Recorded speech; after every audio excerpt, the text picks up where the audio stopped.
With Mr. Review, we spring into action with breaking reviews. I think, therefore I am. Looking at our political ideologies and political beliefs. Hey, Mr. Review, got a call yesterday. Mr. Review. Do our public opinions really matter in the policy-making process? The policy-making process, Congress writes laws, or the President of the United States has an executive order where things get done on behalf of our government. Does your opinion, in my opinion, truly matter? Of course it does. But particularly for those that participate. Have I encouraged you to vote? Well, you should. Have I encouraged you to write your member of Congress? Well, you should.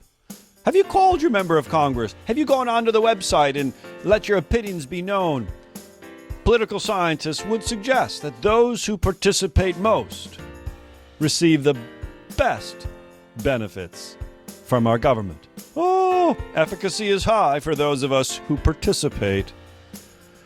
So participate. But the debate has always been, how do we balance individual liberty with the government's quest to promote our security? This is the debate. And this is sometimes where our political efficacy gets into trouble. That there are times where public opinion is so clear in one area or another, but because of a crisis, our government must step in and say, I'm sorry, but we got to do this. So there are limits to the influence of our ideology on the policy-making process. But it's a tricky one, because so often the government bends over backwards to appease public opinion rather than to educate public opinion.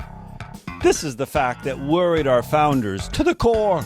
What worried them about direct democracy was that in the end, irrational choices would be made and mistakes that would hurt us far more would occur. Getting a little philosophical. Political ideologies and political beliefs.